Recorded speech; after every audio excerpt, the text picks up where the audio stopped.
warahmatullahi wabarakatuh. Alhamdulillah wassalatu wassalamu ala Rasulillah sayyidina wa habibina wa syafi'ina wa nabiyina wa maulana Muhammad wa ala alihi wa ashabihi wa dhurriyyatihi wa mawala wa la hawla wa la quwwata illa billah, amma ba'd. Yang saya hormati segenap pengurus PKM Masjid Baitur Rahman, para alim ulama, para kiai, para tuan guru, para bapak haji, para ibu haji, para jamaah, hadirin wal hadirat yang semoga di pagi hari ini kita semua dirahmati, diberkahi oleh Allah Subhanahu wa taala. Alhamdulillah, walaupun dalam keadaan hujan, kita masih meringankan kedua kaki kita untuk datang ke majlis ini dan masjid yang kita cintai dalam rangka melaksanakan ibadah sholat subuh berjamaah dan thalabul ilmi. Semoga amal ibadah yang kita laksanakan pagi hari ini, ibadah sholat kita yang wajib maupun yang sunnah, semoga kesemuanya diterima oleh Allah Subhanahu wa taala.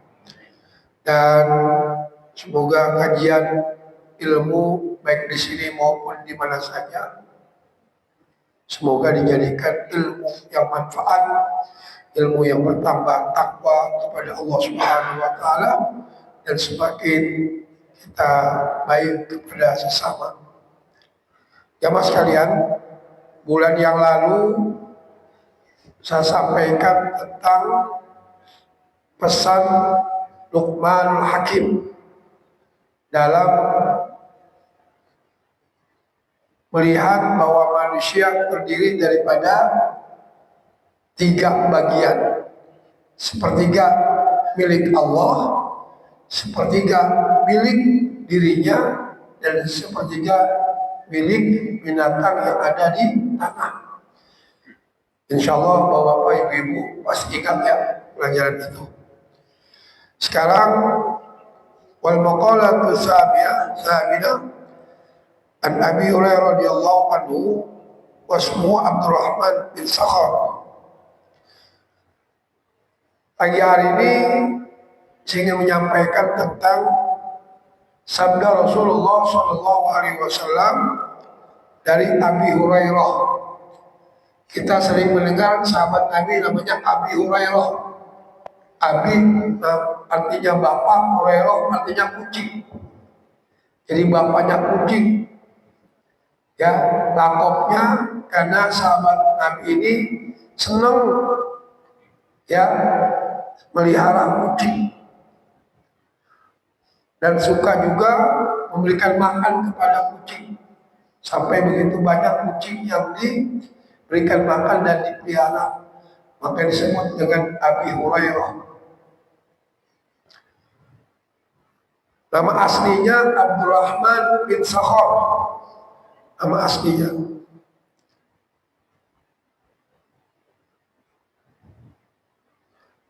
Rasulullah Shallallahu Alaihi Wasallam bersabda, salasun muhlikatun, ada 3 perkara yang bisa membinasakan kita. Ada 3 perkara yang bisa menghancurkan kita. Apa kata Rasulullah Shallallahu Alaihi Wasallam? Fasuhun syadid, wahwan muttaba'un, wa ijabul mar'i binafsihi. Pertama, yang bisa menghancurkan manusia itu yaitu sifat pelit yang luar biasa. Pak pelit, kikir, bakhil, dit, apalagi koret, buntut kasiran, angkat kuning gitu ya. Berarti orang yang pelit, apalagi pelitnya luar biasa, itu sifat yang bisa menghancurkan daripada manusia tersebut. Sampai, mohon maaf, Rasulullah waktu Isra wal Mi'raj itu melihat di pintu surga ada tulisannya, tidak akan masuk ke dalam pintu surga orang yang bakhil,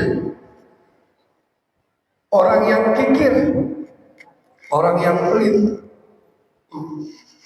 Jadi surga aja tidak mau dimasuki orang yang pelit. Nah, ini pelajaran bagi kita. Kalau kita jangan sampai binasa dunia akhirat, jangan sampai kita mempunyai sifat yang pelit, apalagi kepada orang-orang yang membutuhkan. Makanya saya yakin di sini jamaah Masjid Baitur Rahman semuanya bapak ibu-ibunya, insya Allah saya yakin duitnya nggak pernah putus-putus.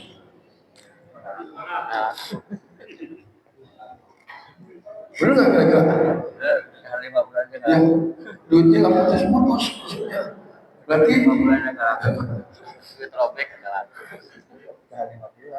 kenapa? Karena sifat pelit ini sifat yang tidak disenangi oleh Nabi, dan surga pun tidak mau dimasuki orang yang pelit. Apalagi dia selalu mencukupi dirinya, memperkaya diri, tapi dia tidak berbagi rezekinya kepada orang lain, terutama kepada fakir miskin. Saya ingat Bu, Bapak sekalian, ada seorang ahli ibadah, ya, namanya Abu bin Hisham. Namanya siapa Pak?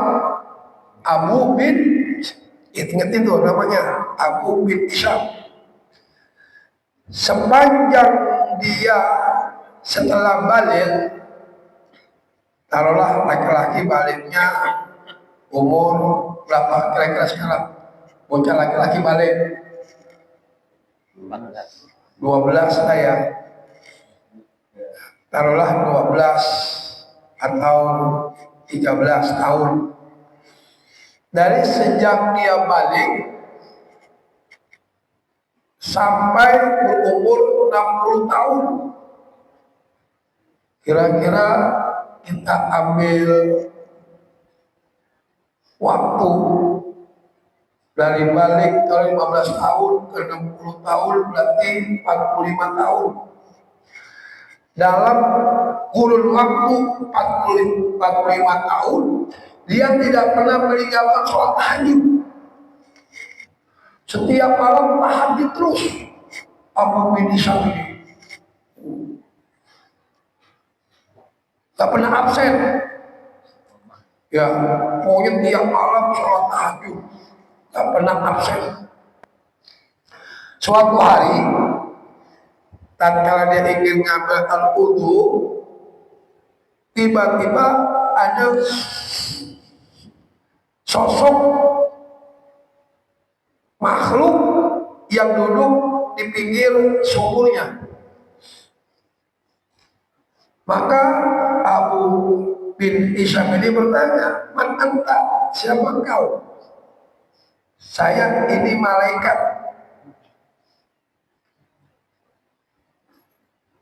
"Kalau kau malaikat, ngapain duduk di pinggiran sumur?" "Karena malam hari ini saya mencari orang-orang yang disayang oleh Allah. Saya ingin mencari orang-orang yang disayang oleh Allah." Lalu Abu bin Hisham bertanya, "Itu di tangan kamu apa?" "Buku." Gitu. "Buku." "Buku apa?" "Buku catatan orang-orang yang disayang oleh Allah. Maka apabila saya temukan dan diperintahkan oleh Allah, maka nama itu aku akan catat dalam buku ini," kata malaikat. Abu bin Isham ya penasaran, Bapak Ibu sekalian. Malaikat, kira-kira ada nggak tuh nama saya di situ? Di buku itu. Katanya itu daftar orang-orang yang disayang oleh Allah. Karena Abu bin Isham yakin selama 40 tahun dia tahajud. Setiap malam tidak pernah absen, apalagi ibadah-ibadah sholat yang lain. Pas dibuka oleh malaikat, kagak ada namanya. Masya Allah. Namanya tidak ada. Kaget ini Abu bin Isham. Wahai malaikat, kenapa namaku tidak ada di situ? Sedangkan aku itu ibadah tahajud selama hidupku tidak pernah absen. Masya Allah. Kata malaikat, nggak tahu. Orang saya cuma mencatat orang-orang yang disayang oleh Allah. Tapi kata malaikat, aku juga heran. Kalau kamu sudah mengatakan begitu lamanya kau beribadah 40 tahun lebih tahajud tiap malam, kenapa namamu nggak ada dalam buku ini sebagai yang orang yang disayang oleh Allah? Abu bin Isham menangis pada malam hari itu. Kenapa? Dia mengatakan, sia-sialah ibadahku selama ini, tidak pernah absen dalam tahajud setiap malam, tapi namaku tidak ada dalam catatan buku malaikat tersebut. Akhirnya Abu bin Isham mengatakan, wahai malaikat, kenapa sih Allah tidak catat namaku? Kata malaikat, karena engkau selama ini ibadah tahajud tiap malam, ibadah-ibadah yang lain, tapi kamu di waktu siangnya dari mulai pagi sampai malam, kamu tidak peduli dengan fakir miskin yang ada di sekitar kamu. Tuh. Itu jawabannya. Kata malaikat, engkau tiap malam sibuk dengan ibadah tahajudmu, tapi mulai nanti pagi sampai malam lagi engkau tidak peduli dengan kaum fakir miskin dan kaum du'afa. Artinya Abu bin Isham tidak pernah berbagi rezeki kepada kaum orang al-masakin. Sedangkan Abu bin Isham adalah orang yang mampu untuk memberi. Menangislah Abu bin Isham. Dia menyesal dan dia istighfar kepada Allah Subhanahu wa taala. Kenapa? Dia sibuk dengan dirinya, tapi dia tidak peduli kepada fakir miskin. Masya Allah. Akhirnya apa? Pada saat itu juga dirubah 1000% dah. Besok-besoknya dia tahajud, tetap tahajud, paginya dia berbagi. Apa yang dia punya, dia cari anak-anak yatim dan fakir miskin dan orang-orang yang memerlukan daripada bantuan. Dia bagi. Akhirnya suatu saat di waktu malam itu dia melihat malaikat itu kembali yang kedua. Pada saat malaikat mendengar, wahai Abu bin Isham, kita ketemu lagi kedua nih. Apakah kamu pengen tahu nama kamu sudah ada di dalam buku ini? Gak perlu saya tanya lagi lah. Saya takut.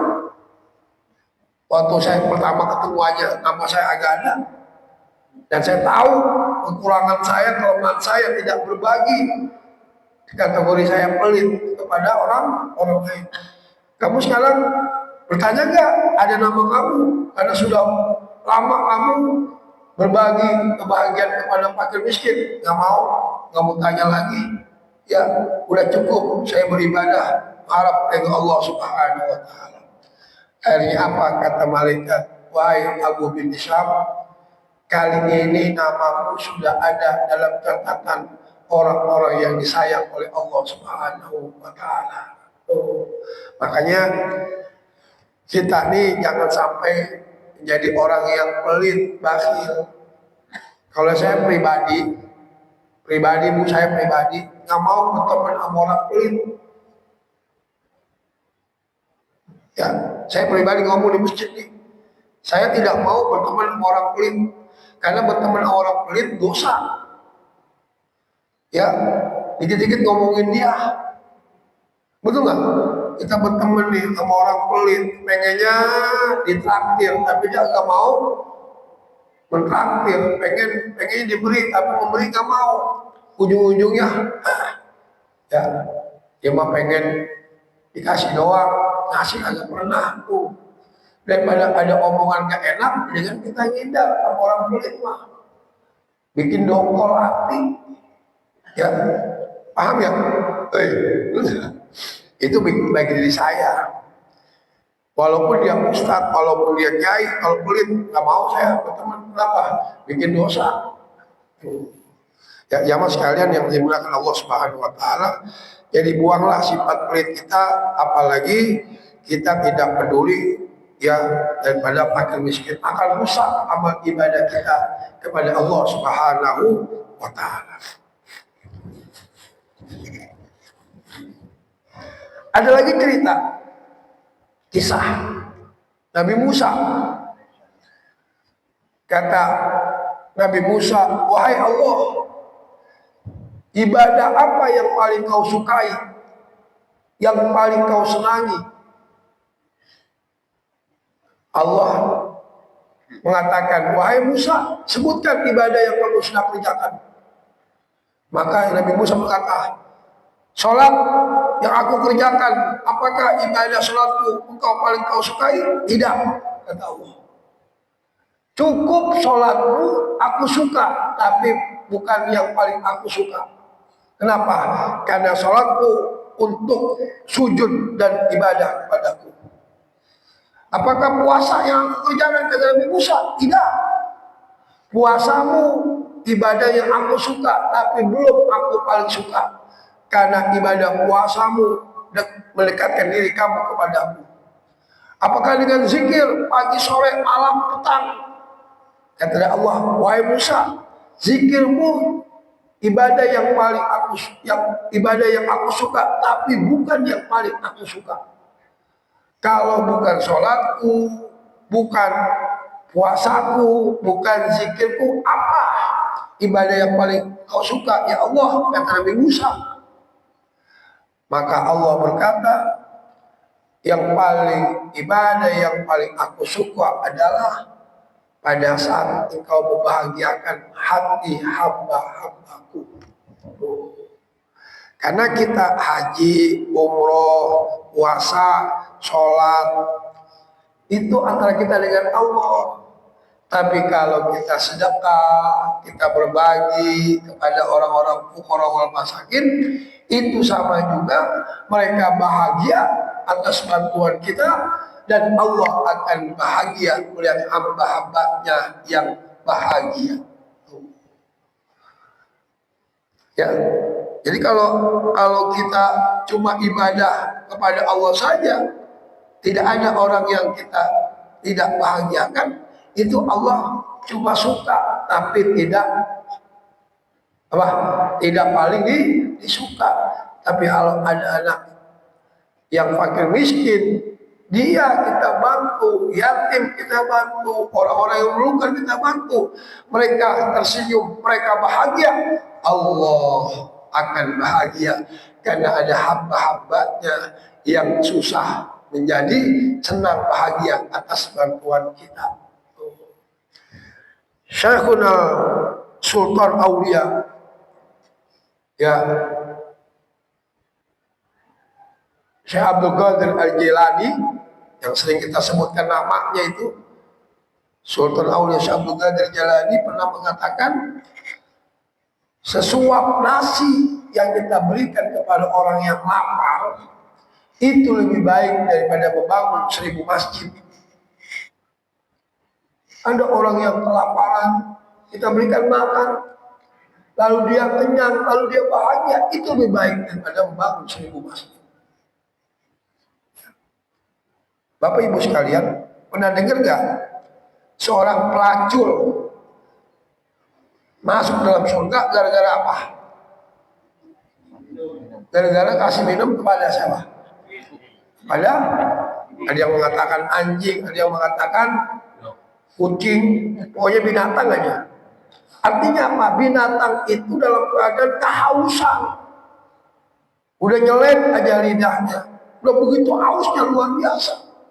Tiba-tiba seorang pelacur memberikan minum, sampai itu binatang tadi hilang dengan kehausannya, selamat daripada kematiannya. Maka kata binatang, selamatkan dia wahai Allah, karena dia menyelamatkan daripada jiwaku, ya, daripada kematian. Maka Allah selamatkan, Allah berikan keistimewaan kepada sang pelacur tadi. Artinya apa? Orang yang tidak punya sifat pelit, apalagi berbagi, apalagi peduli, maka dia akan menjadi orang yang bahagia dunia dan akhirat.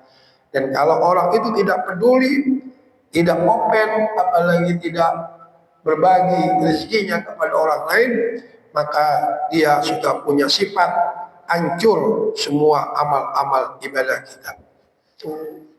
Ara'aital ladzi yukadzibu bid-din fadzalika alladzi yad'u al-yatim wa la yahuddu 'ala ta'amil miskin. Hati-hati ini ayat ini. Apakah kamu tidak memperhatikan orang-orang yang mendustakan agama? Kita beragama, tapi hakikatnya kita dusta dengan agama yang kita cintai ini. Kamu sholat, kamu dustai sholatmu. Kamu haji, kamu dustai hajimu. Kamu umroh, kamu dustai umrohmu. Kamu puasa, kamu dustai ya puasamu. Semua ibadah dianggap dusta oleh malaikat, oleh Allah juga. Ya, apa sebabnya? Karena orang itu tidak peduli kepada orang miskin dan menghardik anak yatim.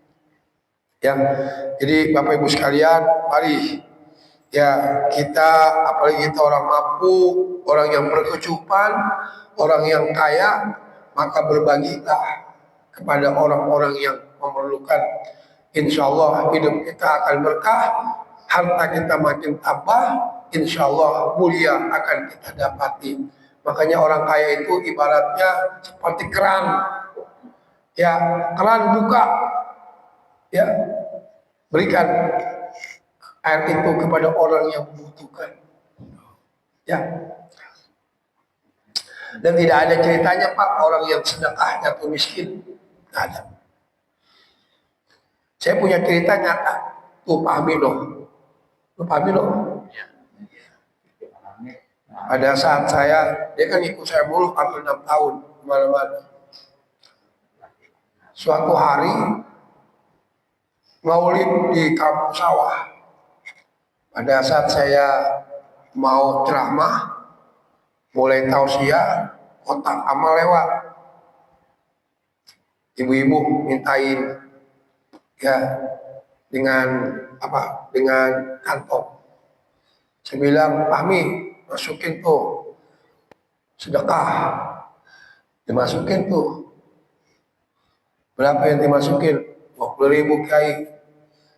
Insya Allah nanti pulang sebelum maghrib atau setelah asar saya di rumah, Allah ganti berlipat-lipat. Saya ngomong itu. Ya, udah dari situ ceramah lagi ke Jurang Mangu. Pas di Jurang Mangu kata panitia, Kiai itu siapa? Itu teman perjalanan saya. Ya, bukan asisten, teman jalan. Karena kalau asisten kudunya bawa buku, bawa pulpen, dia nggak bawa apa-apa sih. Gitu. Betul nggak? Ya. Betul nggak? Gelenggang doang kerjanya, melenggang makan banyak lah kan gitu, betul nggak? Ya, kata panitia itu, saya bilang teman jalan saya, pas dia mau pulang saya ngimpleng, dikasih amplop sama panitia. Naik dan pulang sampai di Bintaro, saya berhenti, saya colek, nih berhenti dulu, gue pengen lihat amplop lo. Kata dia, udah punya amplop masing-masing masih tahu, mau kepo baik begitu kata dia. Nggak pengen tahu berapa sih isinya. Pas dibuka 200.000. Berarti kan berlipat-lipat, 10 lipat, orang masih ada. Tadi pagi jam 10.20.000, jam mau asar setengah 3 dikasih 200.000. Menang banyak. Tuh ambil itu jatah ente. Malah saya tambahin tuh, ya jatah dari saya. Nah betul nggak? Sampai di rumah saya duduk di pojokan ngelamun. Ngapa nih ngelamun? Nyesel kiai kasih 20.000, coba saya kasih 50.000 begitu. Kalau 50.000 100.000, saya bilang sampai mau ngasih, saya bilang gitu. Itu artinya apa? Artinya orang yang dermawan, orang yang ahli sedekah, orang yang berbagi kepada apalagi donasinya untuk fakir miskin, insya Allah Allah lipatkan, Allah berkahi apa yang kita keluarkan. Makanya Bapak Ibu sekalian, saya yakin insya Allah berkah. Apalagi kita punya guru dulu, guru yang mulia, ya Uyan, orang yang ahli sedekah. Maka dengan begitu insya Allah kita yakin beliau menjadi ahli surganya Allah Subhanahu wa Ta'ala. Karena orang yang peduli kepada fakir miskin, peduli kepada orang-orang yang memerlukan, itu sangat dekat dengan Allah.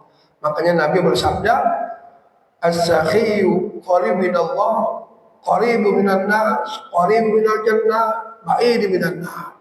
Orang yang dermawan dekat dengan Allah, dekat dengan surga, dekat dengan manusia, jauh daripada api neraka.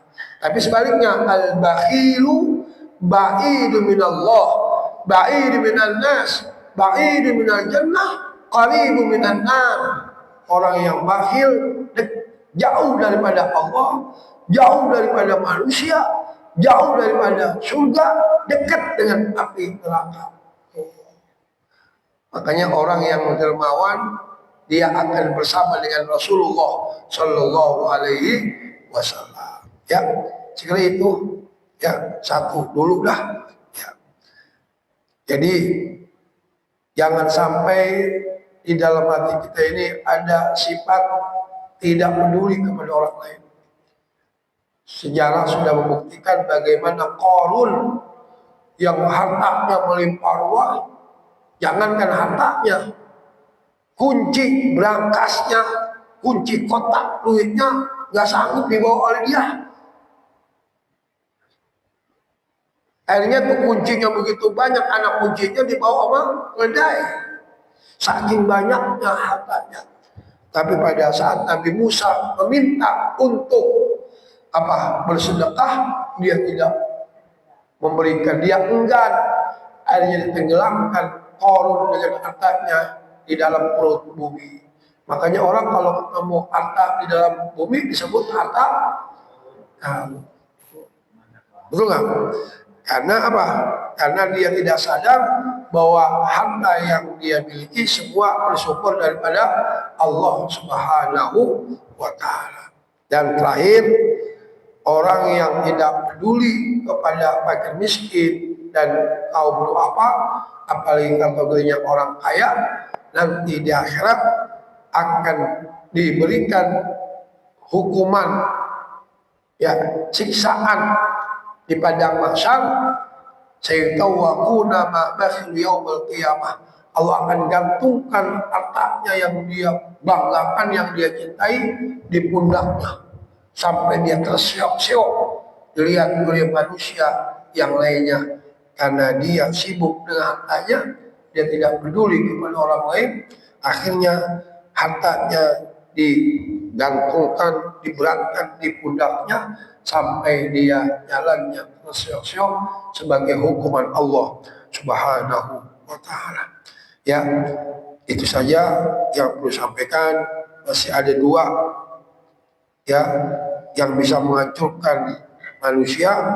Ya, insya Allah pertemuan yang akan datang ya kali ini kita menghindari, menjauhi daripada sifat bakhil, sifat pelit, sifat yang tidak peduli kepada orang lain. Maka kita mohon kepada Allah Subhanahu wa taala kita dijadikan menjadi orang-orang yang dermawan, menjadi orang-orang yang peduli, menjadi orang-orang yang selalu terbuka hati kita untuk membantu kepada saudara kita yang memerlukan. Apalagi ya kita melihat bagaimana saudara kita di Palestina yang sudah lama dalam keadaan ya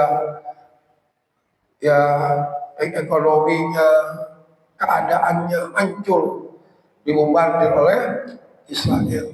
Ya, kita berbagi, ya kita bisa memberikan donasi kita kepada lembaga-lembaga yang amanah agar sampai lembaga kita, ya donasi kita sampai ke saudara kita yang ada di negeri Palestina. Kalaupun kita tidak berbagi dengan materi, kita berbagi dengan doa dan kepedulian kita untuk sesama kaum muslimin.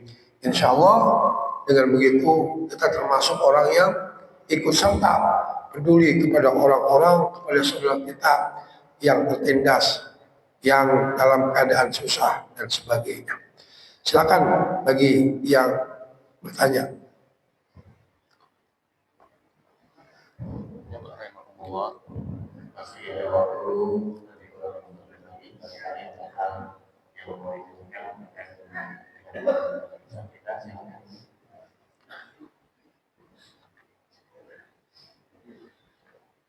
Ada yang bertanya? Bapak silakan. Oh iya.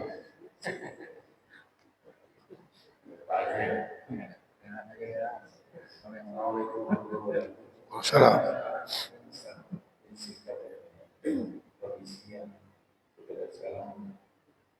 Bagaimana orang yang memberikan dan niatnya itu bukan Allah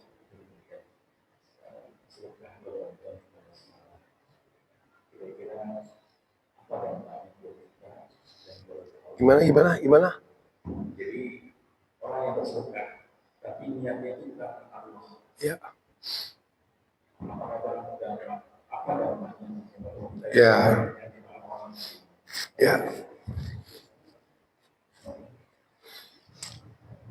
Bapak Ibu sekalian, langsung aja saya jawab.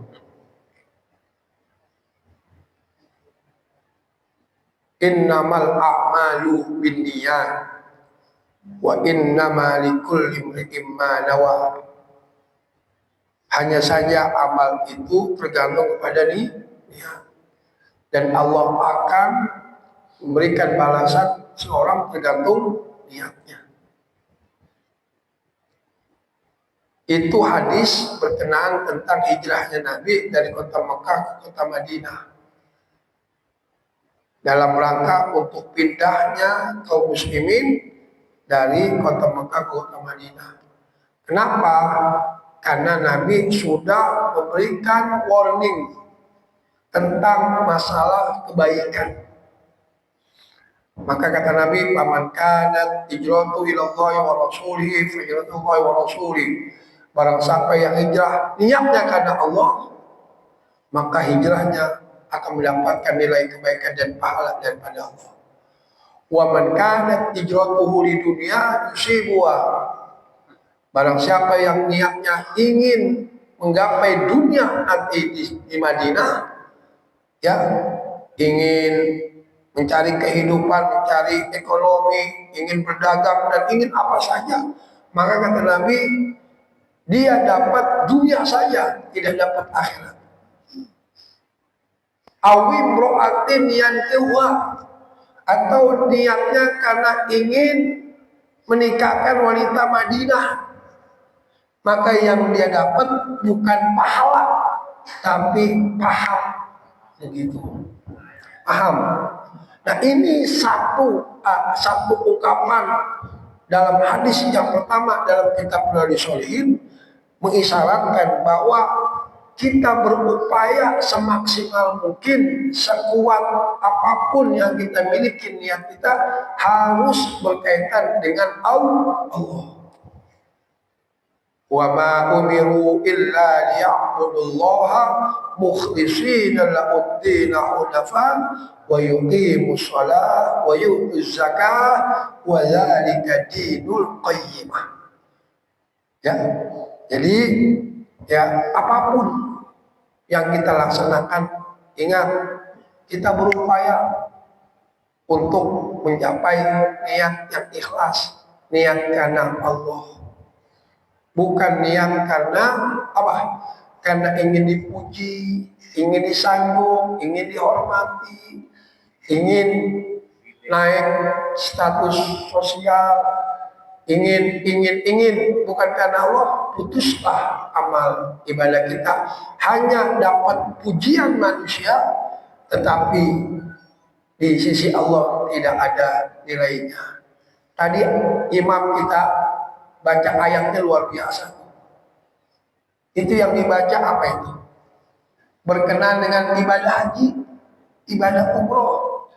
Wa minhum man yaqulu rabbana atina fid dunya hasanah wa fil akhirati min khalaq. ومنهم من يقول ربنا آتنا في الدنيا حسنة وفي الآخرة حسنة وقنا عذاب النار. Orang yang berhaji bukan karena Allah, melaksanakan haji karena pengen naik derajatnya, pengen tingkat sosialnya, pengen dihormati nanti, pengen dapat nilai predikat dipanggil haji atau hajjah. Maka wa minhum yaqul rabbana atina fid dunya wa ma lahu fil akhirati min khalaq. Dia dapat dunia doang. Dia dapat kebaikan di dunia dan fil akhirati min khalaq, dan dia tidak mendapatkan bagiannya nanti di akhirat. Hati-hati. Ya. Jadi cuma dunia doang dia dapat. Sanjungan, popularitas, sosialnya, tingkat sosialnya tinggi, dihormati sama orang lain, cuma dunia doang dapat. Wa fil akhirati min khalaq. Di akhiratnya tidak dapat apa-apa. Kenapa? Karena perginya bukan karena Allah, karena Allah. Tuh. Ya, ini untuk diri saya dan para jamaah sekalian. Ayo kita belajar. Ya, belajar dengan sekuat-kuatnya agar kita tidak pernah ada pamrih. Yang bagus kan tanpa pamrih, tapi jangan pamrih. Dia sedekah, dia berbuat baik, dia segala macam karena Allah, kan gitu. Ya, makanya saya sering mengatakan Bapak Ibu sekalian, sembunyikanlah ibadahmu. Ya, ini kata ya Al-Imam Ash-Shibli radhiyallahu anhu, sembunyikanlah ibadahmu di mata manusia sebagaimana kau sembunyikan aib-aibmu, dosa-dosamu di hadapan manusia. Takut banget. Takut kita ibadah kita dalam keadaan nanti pada saat di akhirat tidak ada apa-apanya. Dalam Al-Quran dikatakan orang yang ria, orang yang tidak ikhlas bagaikan angin yang besar menghembas debu-debu yang menempel di daun-daun. Itu daun-daun kalau lagi musim kemarau banyak kan debu-debu, genteng banyak debunya, penuh tuh ibarat tuh amal kebaikan kita. Tiba-tiba angin bertiup, wush, terbang tuh debu, habis. Itulah yang jangan sampai. Makanya kalau dosa kita sendiri kita umpetin, jangan sampai ada yang tahu, jangan sampai terlihat. Apalagi kalau dosa kita tercium sama orang lain, kita malu. Nah itu kita pindahkan dengan ibadah kita. Diam-diam kita, tidak perlu orang tahu. Hati kita kudu ikhlas. Kenapa? Karena takut khawatir ibadah kita sia-sia di hadapan Allah Subhanahu. Maka jadi ungkapan mengatakan wa ma kana lillahi muttasil wa ma kana li ghairillahi munfasil. Apa-apa yang bersambung kepada Allah muttasil, terus menerus pahalanya. Wa ma kana li ghairillahi munfasil. Kalau apa-apa ibadah bukan karena Allah, munfasil, terputus, yang tidak nyambung lagi. Ya, mari. Jadi apalagi kalau wah Pak nih sedekahnya luar biasa. Saya habis itu. Apalagi nanti tuh wajabul mar'i ala nafsi. Ada yang kedua, membanggakan dirinya dalam segala hal. Ya, mudah-mudahan kita termasuk orang yang selalu beribadah sekuat apapun untuk ikhlas karena Allah Subhanahu wa taala. Ya, paham ya? Itu. Mudah-mudahan ya kita belajar, Pak. Kita terus ya mengolah hati kita. Jangan sampai ya kita berbuat sesuatu ingin dipuji, ingin dilihat, ingin dapat sanjungan, ingin popularitas, jangan sampai. Makanya saya pribadi, Pak, kalau yang Bapak punya telepon saya, itu kan pasti ada orang kalau udah nyambung telepon nomornya kan ada bikin status FB itu ya, status WhatsApp ya. Saya mah nggak ada, Pak, status WA saya tentang dakwah, tentang jadwal, tentang kegiatan saya ceramah nggak ada. Cari.